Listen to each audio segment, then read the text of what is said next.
Welcome back to another very special interview Wednesday here on Turnbuckle Trash Talk. I am the officiant, Kent, and joining me is the second ever two-time guest here for Turnbuckle Trash Talk. This is the Symphony of Destruction, Zach Cooper. Zach, first, thank you so much for joining me. And they say second is the best. So, and I'm not dissing Kiko, for being the first two-time guest, but they did say second was the best. So.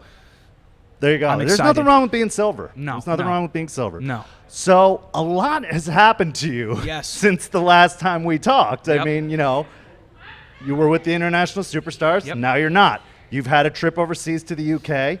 You have a podcast now on the Wrestling Nerds Radio Network, which I'm a huge fan of. Really? I am. I have listened to every single episode. Thank you so much. I am subscribed, and I get a good kick out of it every time. So. Good.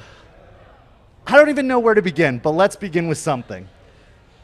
The International Superstars, they really helped you in the kind of early onset of becoming who you are now. But something has occurred where you have decided to go your own way. I want to hear right now your take on the whole situation, because anybody who's following may have read some things on Facebook, but I want it straight from your mouth. What happened? Why did you make the decision to part ways with the International Superstars? So long story short, what it really came down to was just different views of things. Like, for example, I saw things differently than, some of the other members did. I felt like at that particular point that I was doing really well on the singles route and they were doing well with whatever they were doing, and I felt that that was the best way for me to go. And yeah, there were some posts and things that happened, and you know what? All that's pretty much been patched up. We're civil, and things are the way they were. And yeah, things were bad for a brief time. Nothing that anybody, everyone knew it. Everyone could see it. If you were here, you it was pretty evident in the locker room. You knew it. Yeah. But at the same time, like, I'm one of those people that I don't hold grudges with anyone, no matter what you've done to me or no matter what you've said about me, whether true or not. I'm not that guy. I'm too relaxed for that. You've been around me enough. Absolutely. Well, and at the end of the day, you're still going to share locker rooms. Yep. You're still going to have to trust each other in the ring. You're still going to be putting each other's lives in each other's hands. Yep.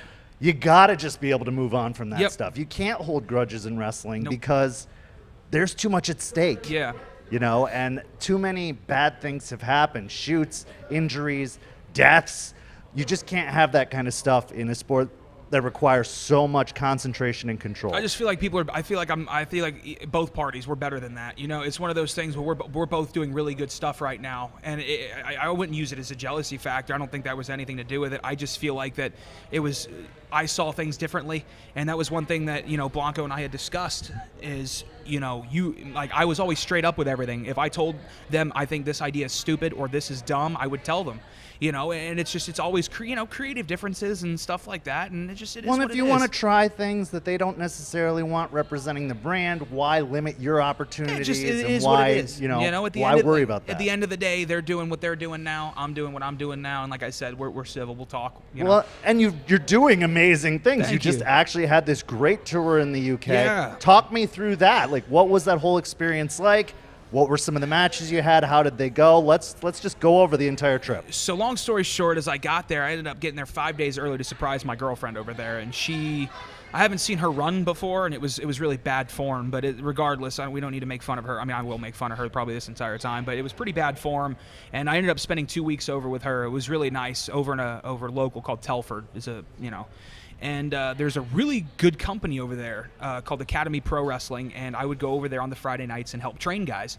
And I'm not talking for all the veterans out there, brother, who are going to sit there and be like, huh, you've only been wrestling a year and a half. How are you training guys? No, it was more like I would get in and roll around with dudes, and if they didn't know how to do a certain hold that I knew how to do, hey, this is how you do this, and I would be learning from them just like they'd be learning from me. So it wasn't like me over there, running class. So don't come at me, 20-year vets who think superhuman shit in the book.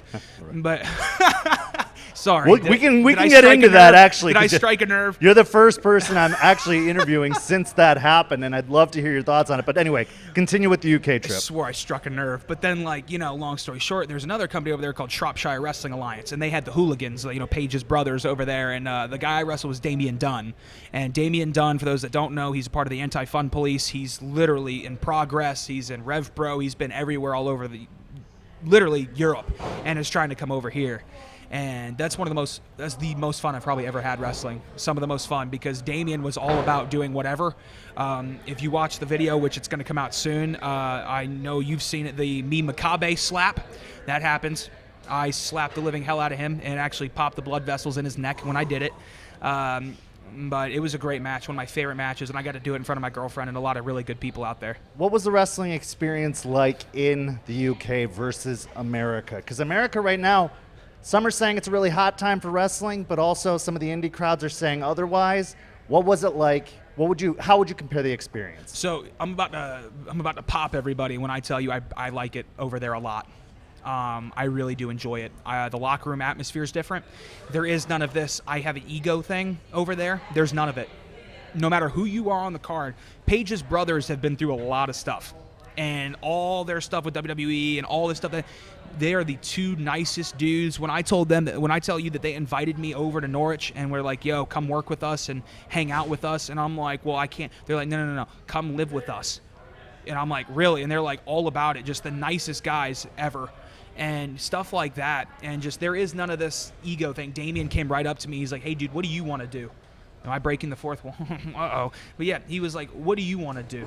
And like that, Damien Dunn's a big deal. I knew who he was when I first got back. And into he was this more over interested in showcasing you Yep. and making sure that you got the spotlight than worrying about it getting it himself. Because, and I feel the same way with what I do. I'm not saying I'm at that level, but what I do is, hey, what do you want to do? Because at this point, if we can help each other and elevate each other's performances, like, bro, we're set. Well, and a wrestler like you, and potentially like him, I assume, you're going to get your stuff in. Yep. You're going to look good. Like, you're not going to short sell yourself, but it's still going to be, we're creating this match together. Yes. It's not, I'm controlling the match and you're just going to fit in where I tell you to fit in. Like, hey, kid, what are your 6 moves? I'll fit those in a match. That stuff doesn't happen over there. Yeah. It really doesn't. And everyone's so friendly. It's, like, shut up, Kyle. Everything's so friendly, and that's one of the coolest things about it being over there. It's so friendly. There is none of the drama. There is none of that. It really isn't. I've been over there twice, and it's not like that. Well, and I know you were even mentioning on Facebook potentially extending your stay or maybe even making it an indefinite stay. So it seemed like that was kind of going down around the time probably what was happening is you were saying that you were being invited to basically live there. I know I was the one supporter of yours who's like, don't go, come home. But in all honesty, like whatever path you choose, I think you're going to be successful at it because you have that drive and that mindset of nothing's going to stop me. Injuries aren't going to stop me. Promotions not booking me isn't going to stop me. Country borders aren't going to stop me. So whatever path you choose, I know, like I said, I know you're going to be successful at it, which is a great segue into another path you've chosen to take up again, podcasting. Oh, yeah. So being a podcast producer, I know kind of a lot of the effort and work that goes into it. What made you decide to pick up podcasting again? Because I know you've done it before. You had your 5 in the morning show. Why now? Why did you decide to do this? So it ended up, it actually ties into my latest episode. And I know you listened to it, but for those of you that didn't listen, I took the entire Terminator 2 theme song and played it throughout my show in 5-second increments because copyright can F themselves. I had a YouTube channel. I had an old podcast, and copyright got me on both of them. Yep. And I was like, I'm going to find something and F with these people as much as I can until they get me again. And so I talked to the Wrestling Nerds Radio Network, and I was like, can I do it? And they're like, yeah. And my favorite part about what you said is the effort. I don't do anything. Me and my buddy, my co-host Luke Barron, who is a friend of mine, he calls in from... He was a guest, and now he's a co-host. Well, it's pretty much become official. Right, but my thing is so Luke and I will be on Facebook Messenger 10 minutes before I record. Hey, what do you want to talk about? I don't know, let's talk Joker. Okay, anything else? We'll see where it takes us, and that's what we do. And we get on there and just... And my favorite part, podcast producer, which means you have to edit stuff. Have you ever noticed how mine's like completely raw? And Hey, there to is be no fair, editing? you edit, you put in the intro music. That's editing. I do that as I'm doing it. And so like Really? So you don't even go after the fact? So I have like a mini mixer, right? Yeah. Kind of like, what we've got over here to run Sure. music, like, or you would see in like a radio studio or even podcast setup. And I tell Luke, I'm like, hey, shut up, I'm about to do this. Turn the music up, click record, and I do that whole thing as we're going. It's almost like it's a live radio broadcast. So no, I do zero editing. So fuck it, we'll do it live. Hey, fuck it, we'll do it live. And that's basically exactly what I do. So, and it comes off really, I mean, for what you say, the lack of editing and stuff, I still think it comes off very often as a polished product. It's just, that's what we do. We just want to have fun with it, you know? Like, for example, the title of the last episode was Batman Nipples, Kane's 4-foot demon, or Mayor Glenn Thomas Jacobs' 4-foot demon penis, and, like, I don't even remember what else. And it was just, it's awful. Like, but it's so funny and so entertaining for so many people. Like, well, and that's one of the great things about the show, is it covers anything. Yes. You don't stick just to wrestling. This is literally just listen to a wrestler talk about the things he enjoys, even stuff outside of wrestling. Yeah. And I think that's super cool too, because most wrestler-hosted podcasts are going to be wrestlers talking about wrestling, or in Chris Jericho's case, wrestling and his music. Yeah, like primarily. There's so much of that out there. And again, it's kind of like I want to do a different feel. You know, other shows on the Wrestling Nerds Radio Network, they'll talk about other stuff, but they'll talk about it with wrestlers. Me, I just, you know what, I'm just going to go on there and shoot the shit. And this is why, like, I've talked to some radio stations down in Boca Raton where I used to live, and I was sitting there like, you know what, no, I could not have a job on a radio station. They would fire me in 30 seconds for some of the bullshit that I do. And it is what it is, and that's just the bottom line to it. Well, and there's a lot of work that goes into like I've actually been able to witness work in a radio station before, and there is so many things to keep in mind, and timing is of the essence. And I knew that was kind of not for me either, because the pressure would just be crippling to me. And I like doing the freeform thing very much like yourself. So tell me about kind of your history in podcasting. When did you first make the jump in? Yeah. So I started doing podcasting. Okay, so I had my uncle, well, he's kind of my uncle. He's my stepfather's whatever. I don't even know how the hell. We're not related. But he is a radio host at KTOK 1000.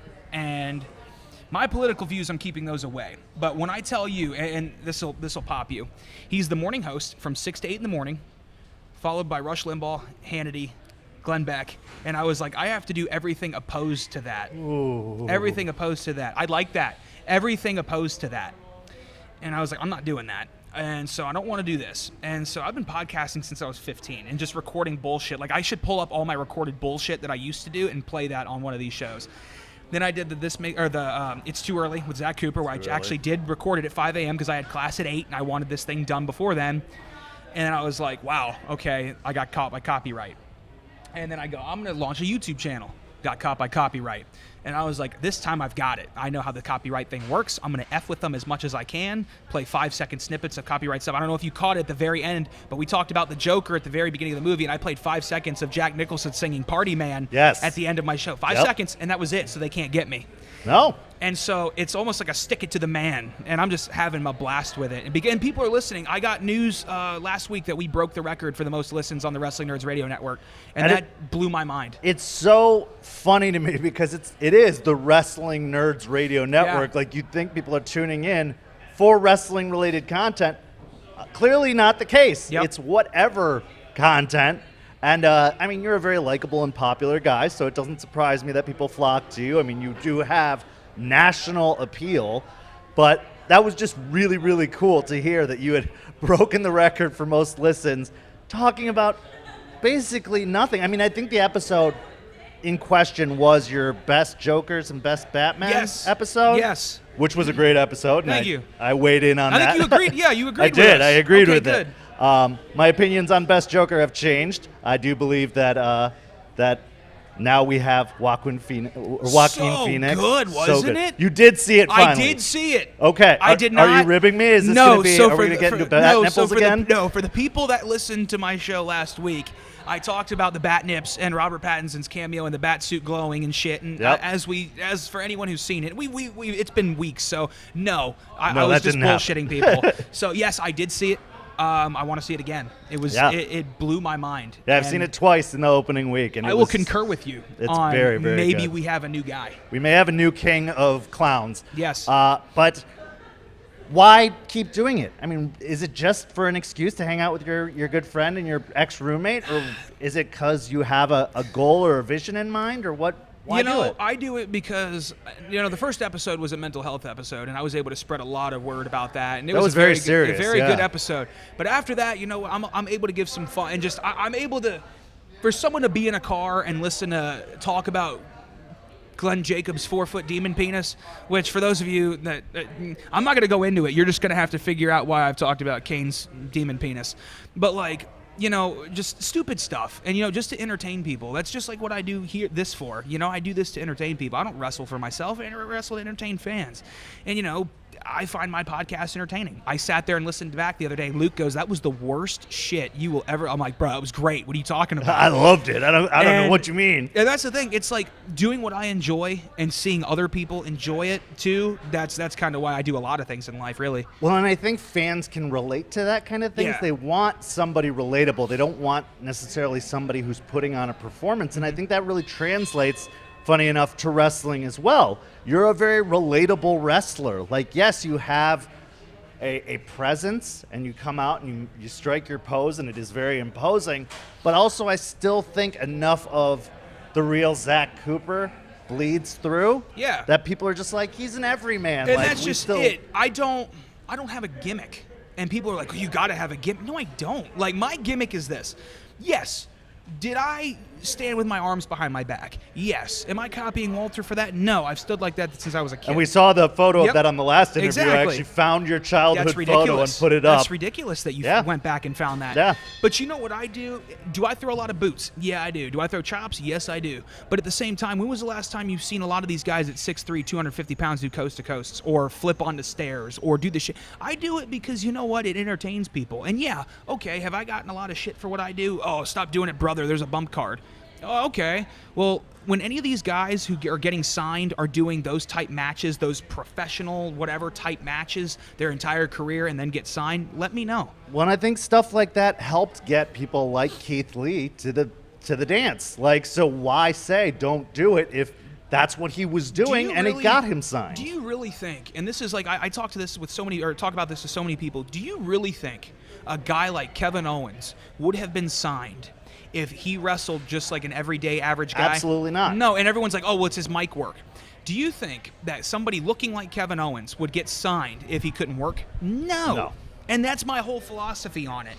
WWE or AEW, they want the whole thing, man. Like, No, WWE's going to sign somebody who looks like a Greek god but can't work, not somebody who looks like an everyman and can't work. Like, that's two strikes against him at that point. And that's, it just is what it is, and I think, and I feel that way about a lot of things, and I feel that way with AEW. They're looking for the entire thing. They're looking for something different than what WWE has, but at the same time, they're not just going to sign anybody either. No. And that's, And I mean, they're going to take from what worked. Yeah. Like, they draw a lot of what was great about WCW, what a lot of people found fantastic about WCW, and they're adapting to that. But I feel like they're also going to take some of the WWE mentality. I mean, you don't go against the juggernaut of the business without stealing a few of the tricks from their playbook, because there's a reason they are the juggernaut. I mean, WWE didn't like Darby Allin. They didn't see it in Darby Allin. I always loved Darby Allin. I went to a trampoline park with Darby, Priscilla, and Sammy Guevara, like up in Seattle, just for shits and giggles, and we had a blast. Like, Darby's a great guy. Darby, he's made for what he's doing. And the fact that AEW capitalized on that and is doing what they're doing with him, he's over as hell. Yeah, And, absolutely. and yes, did Darby do a lot of dumb shit? Yeah. Was Darby told to stop doing all that dumb shit? Yeah. But guess what? That's the stuff nowadays. It's the one gif, bro. It's the one gif that gets everyone noticed. Like I said, have all these WWE style matches, while you're But on if the we want indies. to get nostalgic about, the Wednesday Night Wars are like the Monday Night Wars. Well, guess what? There was also a portion of the Monday Night Wars that was dedicated to that style of wrestling. It was called ECW, and WCW and WWF both adapted from ECW. That's how we got stars like Sabu, like Rob Van Dam. They were doing that kind of stuff, Yep. so all we're looking at is a modernized version of that coming back around. Yeah. And there's nothing wrong with it. I mean- in fact, I applaud it, and I'm glad that it is coming back into the mainstream. Look at a guy like Alex Zane, who's a good buddy of mine. Alex Zane went from literally working one show in Kentucky, one show in Tennessee, and a show up in Seattle to getting booked all over the world within one GIF. and it was the 6:30 at Joey Janela's backyard thing. Yeah. One GIF, and he's phenomenal. Don't get me wrong, but people hadn't seen. Zayn's been around since like '09, and people haven't seen it. Now all of a sudden, 6:30 through a door at a backyard show, and now he's booked everywhere. You know what I mean? It's like that's whatever. Well, and that's wrestling too. Wrestling goes in trends. Yep. One thing might take off one day and be good for a good 6-month run, or it may be good overnight. Do you think back in 2008 or 2005, whatever, when, for example, when ACW was at Bourbon Street, that a guy like Superhuman would have gotten over on YouTube, no one would have given a shit. No. But like nowadays, people think it's great. And again, I side with Eric Stevens. Eric Stevens is he's a cool dude, man. He's the best. For everyone, I've seen so many people talk about it, and I'll end it with this sentence: if he's getting booked and you're not, oh well, there's something wrong with you. Yeah. You know, I don't care if he's getting booked. Guess what? He's getting flown in and getting paid. You know what? Oh well, do something about it. Well, and that's, again, talks about the trends of the business. Yes. Like, I feel like the business right now is trending towards entertainment. Yep. And athleticism at the same time, but more so entertainment. Yeah. Because even a show like AEW, we're seeing droppings in the ratings. People like the athleticism, but really what they want to see is entertainment. Mm-hmm. And AEW isn't doing as much with the character-related work right now. They're just really trying to show their athleticism, and I think that's only going to last so long. Look at The Fiend. That's all I say is look at The Fiend. They had not really cared about a character like that in so long. It was the only thing watchable in my mind in WWE. That's the only for a reason I while. watch it. Yeah. I tune in only because of that. Like, I love NXT. And Hell in a Cell must have hurt. I love NXT. We're just going to pass that comment by. I love NXT. I think what they do is phenomenal. And I think WWE's starting to get it again. I think they're really the AEW thing is getting to them, and they're trying really hard. But man, oh man, like, let The Fiend do his thing. Let guys like Cedric and guys like Buddy Murphy elevate finally. Let them do their thing. Yeah. You know, and give Well, them and the right people are taking notice because those guys are getting on to the main roster. Now, here's the hope that they stay there and actually get some time on TV. But we all know also once the old man goes away, things are going to get better. We can all hope, fingers crossed, that's going to be the case. So who books him? Do you know who that is? Come! So let's talk about kind of the overview of the landscape of wrestling. We've already been kind of talking about it, but I want to hear your perspective on the Wednesday Night Wars because I've added this as the fourth question of my end of the interview question set. Now this is by no means the end of the interview, but I wanted to know, since we were already talking about it, tell me your kind of thoughts of the landscape as a whole, about the Wednesday Night Wars, about, who are you pulling for? Who do you think it favors? That kind of stuff. Everyone's going to hate my answer because I want all wrestling to succeed. That's the most common answer, to be surprised. I really don't care if you are WWE or AEW or Game Changer or Impact or whatever other stuff's going on. I don't care.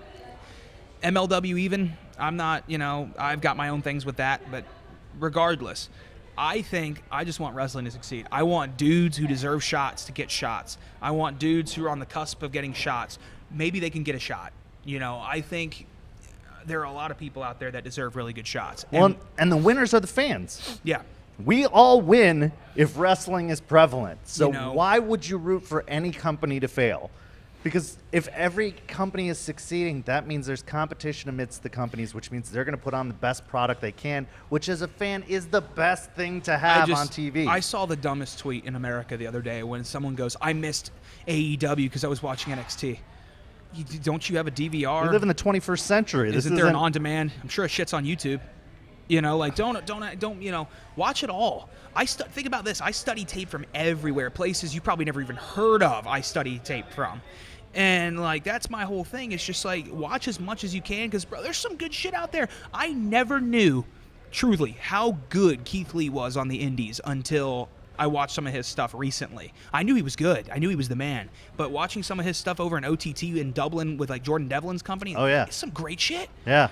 I never knew how good Strickland was until about a year and a half ago when I started watching Strickland, or was working same shows on PWX. Well, and he's going to be a star in WWE. He's so nothing's good. going to stop him. People probably have no idea how good Oney Lorcan really, or Biff Busick, that guy really is. You know, they really have no idea how good those guys are. Yeah. But, you know, it is what it is, you know, and I think, I just want all wrestling to succeed, you know, and I don't care, you know, I care if I get a shot one day, like, that'd be great, but I'm just going to keep working and working and working. Well, and people don't realize, too, if you're rooting against the industry or another company, you're rooting against all of the wrestlers as well, not just in the company, but on the scene entirely, because we all, as workers, benefit from the success of wrestling as well, because people are going to be more interested in seeing indie shows, in seeing who's on the rise, in seeing that kind of stuff. So why would I still don't get it. I never have gotten it. Why pick a side? Because we're already winning. Again, it's my... Who cares who wins in the billionaires? We win. Yep. If you want the framework a little more on that, I don't care what you look like. I really don't. I don't care if you're Willie Mack. I don't care if you're Seth Rollins. I don't care if you're Finn Balor. I don't care if you're Sonny Kiss. I don't care who you are. If you can go, you can go. And, like, fans buy into that now. Fans love watching really good effing wrestling matches. Walter, again, biggest example for me. He doesn't look that great. He's imposing his shit and can go. That's it. That's it. I want to hear your thoughts, too, on who I think is going to be the dark horse in this whole thing. NWA. I don't know if you've seen NWA Power yet. I think they really have something special because they've captured the nostalgia of old school wrestling and did pretty much what I would do if I had the money and the ability. I think they are really capturing lightning in a bottle, and I think they really are the dark horse in this kind of quote-unquote competition. What are your thoughts on NWA? So I watched it, hated it, watched it again, really liked it. It was one of those things where a double take. I was like, wow, this is awful. I don't want to sit there and I want entrances. I don't care about this. Oh, I just want a match, brother. I'm going to go interview at this desk with David Marquez. I thought it was stupid. I was like, this is really crap. All of a sudden, I picked it back up again. I was at the gym last night, and I was watching episode 2. I was like, holy shit, this is good. And then I rewatched Nick Aldis and Tim Storm, and was like, wow, this was good. It's just really good. Tim Storm's like 50, and that shit was really good.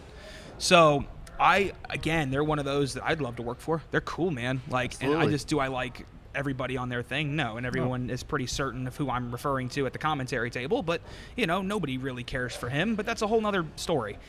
I think they have a really cool product, and I really like what they're doing, and I think even they'll probably, I don't know if they should expand. You know, I think they should keep doing exactly what they're doing. I think as long as they can afford to maintain what they're doing, keep it going as long as possible. And I know people think that Billy Corgan's a blank check, but he's also a smart businessman. Yep.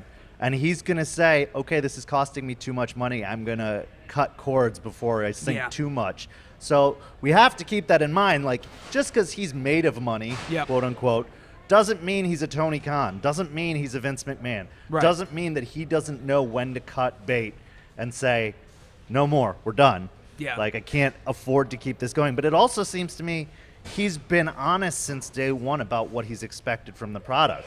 He said, someone's making you laugh. He said... He's just so ugly. That's the problem. He is literally one of the ugliest people I've ever seen in my entire life, and he's doing shit like that. And it's just not good. That's not good. He said, I have a 20-year plan. 20 years. Now, I think it's been fast-tracked a little bit. I mean, they're basically, quote-unquote, on TV, even though they don't have an actual broadcaster yet. So I think they fast-tracked it a little bit, but I also think he knows I can put on the brakes at any time because I have the next step laid out. So, and I'm such a mark for some of the people on his program. I'm not going to lie. So I think we talked about this last time. I love weird wrestlers. Trevor Murdoch's a dude, man. And Trevor Murdoch's like 180 years Trevor old. Murdoch. But, bro, he killed it. And I'm just like, this is great. You know, it's just stuff like that. Like some of their guys, like even like Bram, who you never thought you'd see again, like they're doing well. Kingston on there and Colt Cabana, Mr. Anderson, like crazy shit. And I was like, this is cool. Well, they're really letting you get a second chance to see these people that you didn't get to see their full extent in WWE or even in TNA. I mean, Anderson had a great run in TNA. But Murdoch, you wouldn't have thought twice about him. Nope. Unless you just mentioned his name, I wouldn't have even thought about him. Right. So, like, he's getting another chance years later and knocking it out of the park. Yeah. So that's just fantastic. So now I want to transition to your future, because we were talking a little bit before we started recording. You have an upcoming UK tour, and you were unwilling to tell me any details about it until we had hit the record Yep. button. So now I want to let you launch into that. So I will go ahead and let everyone know that my tour is full. 3 months, completely full. 3 months? I will be going from December 26th to March 25th. Now, I have really good shows. SWA, I'll be returning. APW, I'll be returning. Here's the big pop, and I don't even know if I'm allowed to tell it, but I'm just going to tell it because, whatever. I'll be making my WXW Germany debut. And that I will be in the 16th Carat qualifying tournament. And so that's really cool. And there's a lot of cool things in the works out there. And I'm really excited. I get to travel all over England. I get to take the flight to Germany. I get to go stay in Nuremberg and see that. It's just going to be dope. And there's a lot of big matches coming up. I can't tell any. Because I don't know. You don't have all the details yet. I know certain people who may end up being opponents, and they are some of the top dudes in the entire world for independence. It's crazy. It's just like, but think about it, is the people that want to get over there, for anyone that wants to get over there, you just need to go. And yes, there are going to be veterans who shit on you for flying yourself out for the first time. Well, guess what?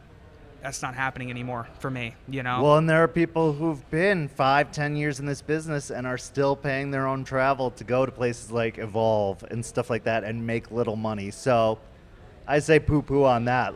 I say, my whole philosophy is this, and again, this is where people disagree with me.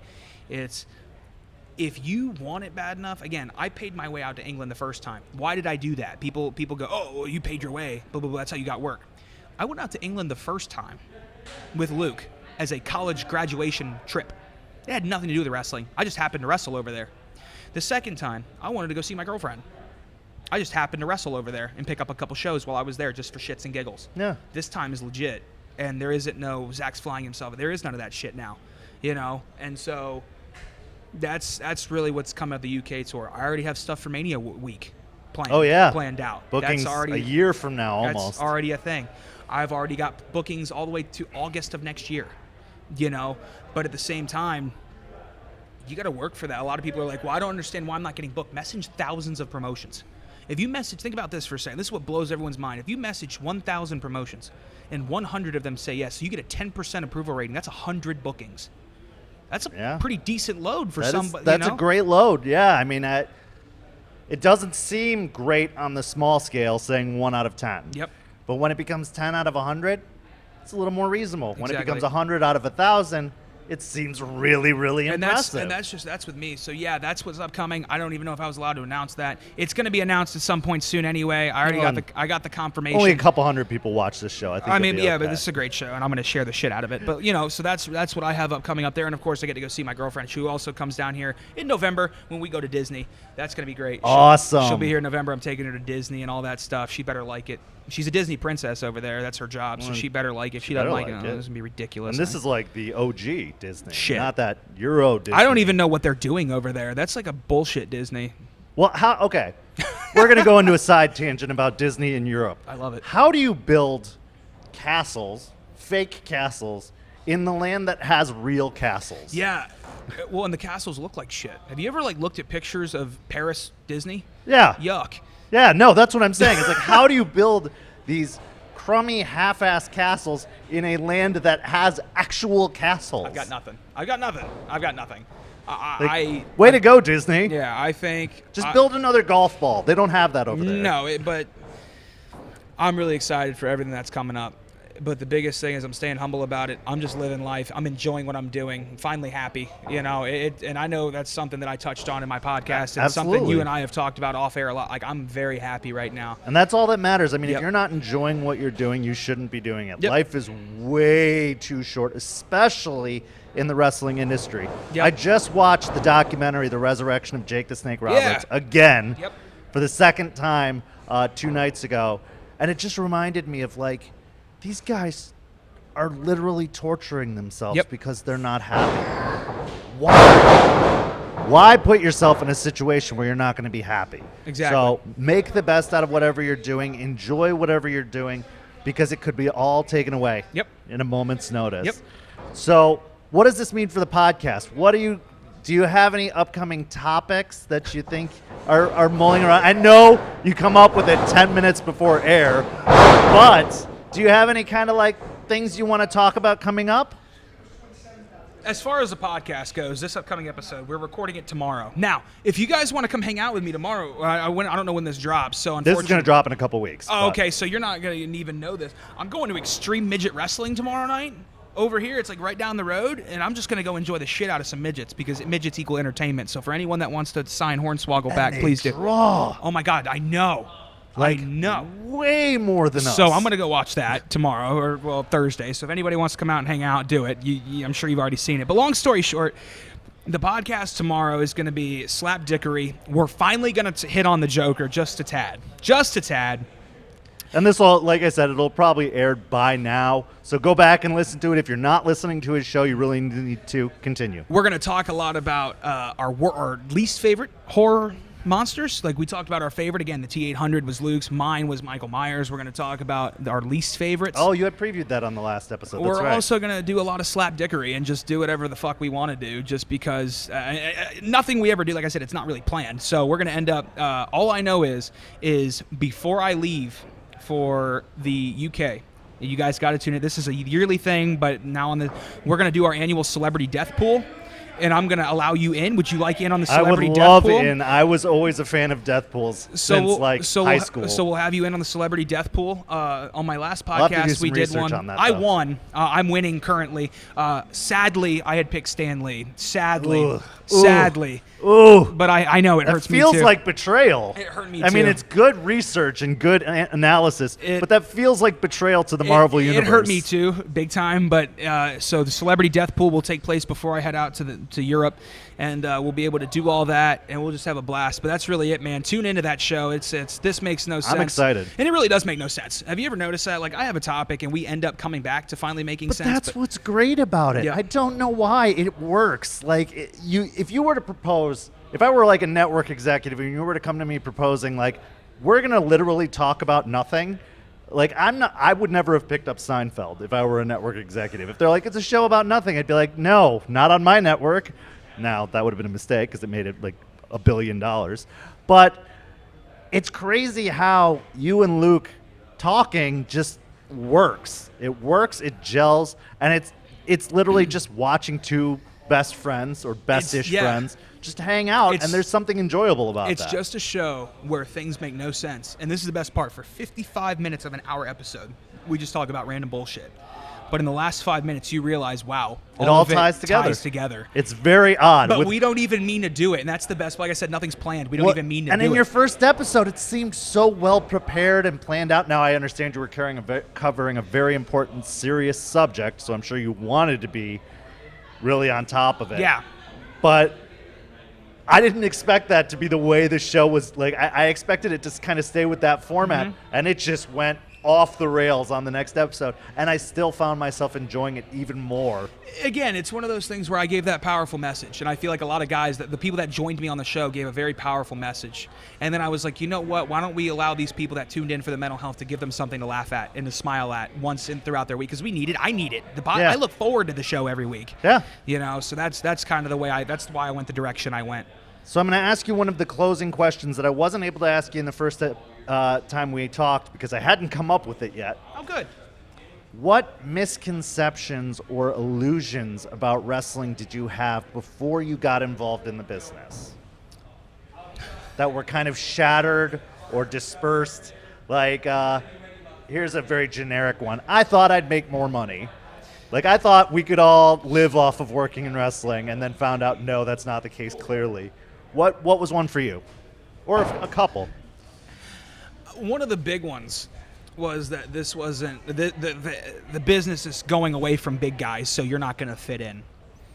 Well, check this out. The business is going away from big guys, but they still need big guys, and that's the best part about being a big guy is we're now the minority of pro wrestling. That's true. And everyone needs a couple of those.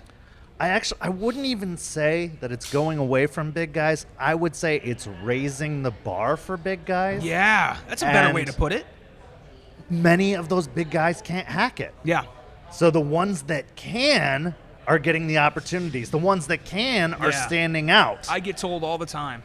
Oh, well, this is another one that I was told a lot of the time was, you don't look like a professional wrestler. You look like an offensive lineman. You're not going to succeed. Okay. Guess what? have you ever looked at any of these dudes that are getting signed now that are remotely my size? You would say the same thing. Walter doesn't look like a pro wrestler. Keith Lee don't look like a pro wrestler. They look like football dudes. They look like rugby players. And here's a perfect example. You would think Lars Sullivan's got it. He's the guy. Yep. He's going to be the next guy. Couldn't hack it. May not still be able to hack Yeah. it. Now, I know there's real issues involved with that, and I'm not trying to look down on those, but he's struggled. Yep. Whereas a guy like Keith Lee has only excelled. Just A guy basking in like his Killian glory. Dane is finally getting the shot Yeah. he should have had the whole time. Like, these guys are actually taking off, and they don't quote-unquote look like professional wrestlers, whereas a guy, like I said, like Lars Sullivan, looks exactly like a professional Yep. wrestler, and where is he? Exactly. So, is there anything else you want to talk about? You know what, man? I just think there's so much negativity going on in wrestling, man. There really is. Again, I scroll on my Facebook feed, and I just see all these guys talking about how, oh my God, wrestling's such in a bad place, and this and that, and we got to bring it back and take our business back. Bro, you know what? At the end of the day, the 80s stuff, like I said, the NWA is great. But those dudes, even guys like Colt Cabana and guys like Mr. Anderson, when was the last time you saw the Green Bay Plunge done back in the 80s? You didn't. You know, people want to sit there and say, oh, well, you know, this business is now just a bunch of spots and marks and this and that. Well, guess what? If that's the way this is, why the hell not embrace it? That's what, you know what? And again, I think I hinted on this the first time. Chris Jericho is the best of all time, in my opinion, for that one reason. He's adapted to every single Absolutely. style, 100%. no matter where the era has gone in 100%. wrestling. And guess what? People love it. He walks out there, shit on WWE, and just left. And everyone was like, mic drop. This dude's the man. And like, all he did is now, I mean, think about this. People, all he does is a back elbow for a finish. The Judas effect is just a spinning back elbow. Well, and think about what you just said. He came out, shit on WWE, and mic drop. 20 years ago, he did the same damn thing to WCW. This isn't new. Nope. He just knows where the trends are And going, and he found doesn't fight it. Found the right way to do it. Yes. You know, think about it. WWE, and this is, again, it's just smart people. WWE was in a rough spot. All of a sudden, The Fiend came along, and everyone's like, holy shit, what is this? And that, again, same thing with, you know, AEW. It needed to happen. And the best part is again, you're allowing people like Joey Janela. Oh my God, he's just a spot monkey. Did you watch his AEW Dark match? That match was so effing good the other night with Kenny Omega. Yes, there was a lot of dumb shit that happened. But at the same time, like 80% of that stuff would be done in WWE back in 04-05 when Randy Orton and Mick Foley were doing street fights and shit. And that's just crazy. And here's the best part, tying all of this back together, like, because I'm trying to make a show like yours where it all ties together. Stop it. Now. Tying it all together, if you don't like it, guess what? You are lucky enough that there is something you can like out there. You don't like spot monkeys? Watch the NWA. You can do that now. Yep. Isn't it cool? You don't like ridiculous, stupid stories, bad creative? You can watch AEW. You can watch NWA. You can watch MLW. You can watch Ring of Honor. You can watch... Never in the history of wrestling, I will dare say in the history of wrestling, have we been as fortunate as we are now. I think we're in the best so spot there ever. is nothing to be negative about. And if everyone, you don't like something, you don't have to shit on it. Go watch something else and talk how great that is. Exactly. And people were telling me all the time, oh, well, you weren't around back in the 80s, so you don't know what wrestling was like. Bro, I watch all that shit. I know, bro, I can name wrestlers like Dino Bravo, who I guarantee you some dudes who talk about how great the 70s and 80s were don't even remember who Dino Bravo is. And let me ask you this. Was wrestling nationally accessible 5 nights a week in the 80s? Exactly. No, the fuck it wasn't. Like, sorry. Yes, it was great because the territories were a thing. Exactly. And you could make a ton of freaking money wrestling. But as a fan, you were still just as exposed as local as your area code was. Now you can watch wrestling all over the world. You can watch wrestling 24 hours a day, 7 days a week, and still have more wrestling you could watch. Exactly. Sorry, continue. No, you're good. No, I get so fired up about that that's good comparison though, because to that's 80s exactly and where stuff. I was going. Because, like I said, people say that this is a bad spot for wrestling, bad time. No, this is the best time. There's so much shit you can watch, so much stuff to explore. And guess what? The power of the internet. If you don't like AEW, if you don't like WWE, and you don't like NWA, you don't like Impact, guess what? There is a fucking promotion that you can go find where it's there. And you don't have to shit on the other promotions for doing what works for them. Guess what? Someone probably likes that, and someone probably doesn't. But you can still go find what you like. Thank you. The end. It's over. Now, I do have a controversial opinion. Oh, shit. I don't think we're in a wrestling boom yet. Okay. I think we are seeing the spark that could ignite the boom. But just like the first time Nitro went up against Raw, Yeah. we're seeing the spark. Let's see in a year if it becomes a boom or if it becomes a dud. I'm not going to be one of these guys who's saying wrestling is the hottest it's ever been. It's going to be the best. Yep. I'm saying it's the most accessible it's ever been, and I think that it could be the best it's ever been. But history is written by the victors. Yep. So we will see in a year, in 5 years, in 10 years if this was an actual boom. But I'm very excited. What are your thoughts on that? I just want to see Darby Allin jump off high shit. That's really all I can. No, I'm kidding. That's not all I want to see. And Angelico. Oh my God! Well, it's just again, man. It's just I agree with you 100%. I don't think this is that we're getting there. It's a slow burn. The potential is there. It's absolutely there. And it'll be great. It'll be great. And like I said, you know what? If something happens to AEW or something happens to one of these companies, well, guess what? Another one will come up, and another thing will happen, and you never know. It's with the power of the internet. When we're booked 5 nights a week, then we can definitely say exactly. I'm getting there. You're getting there. I'm booked about 3 to 4 nights. I just can't get that 5th. Damn it! But it's. You're right. We're at that spot where it's getting there. Slow burn on the fuse, and then hopefully everything just blows up and turns into this big wrestling. And that's the thing. That's what I love about AEW is people who don't watch WWE. They're being turned on to AEW because guess what? Relatable characters. For that LGBT community who doesn't really look the at inclusiveness of Sonny AEW. Kiss and Nyla Rose and stuff, you don't get that in WWE. You get Sonya Deville who's open about it, but you get oh, I got to beat you up later. Hi. You know what I mean? And that's really cool stuff. Well, and the same thing with women's wrestling. Yes. Wow, shine, shimmer. Yep. It's, again, more accessible than it has ever been. So if you don't like what the guys are doing and you prefer only women's wrestling, you can find that. You got 10 of them. Go do it. And if you don't like women's wrestling, you can find guys only wrestling too. The options are vast and they are out there. So I'm going to segue into the segment that Tony Stabile has appropriately named Take It Home. I want you to plug anything you want to plug, promotions, not necessarily specific shows, because like we've said, this may not air, but plug your podcast, plug your social media, plug everything, go. For those of you that want to follow me on Twitter, if you're easily offended, don't follow me. It is at I am Zach Cooper. I troll a lot of people, and a lot of famous people retweet my shit, so it's fun. If you want to follow me on Instagram, it's Zachary W. Cooper. If you want to add me on Facebook, Zach Cooper, or if you want to add my personal page, which I probably won't accept you depending on who you are because I'm that guy, Zachary Williams Cooper. There's the shoot name, brother. And then, just as far as promoting goes, just keep up with me because a lot of cool shit's going to be coming out. There's some videos that I've got in the works that are coming out. A lot of cool projects. Keep up with the podcast. This Makes No Sense with Zach Cooper on the Wrestling Nerds Radio Network. And, of course, we just confirmed Kent for the Celebrity Death Pool at the end of the year. That's really all I got, man. I'm having a blast with life right now, and I got to go kill Aaron Epic. Well, and I'm going to keep petitioning to actually be on the show with you and co-host one of these days. But Zach, thank you so much for joining me. You have a great match tonight. Thank you. And I'm so excited for your tour. That sounds so great. Thank you. know I'll be listening to the podcast of course. every single week. You guys should be listening too, and you should check out the next Interview Wednesday here on Turnbuckle Trash Talk.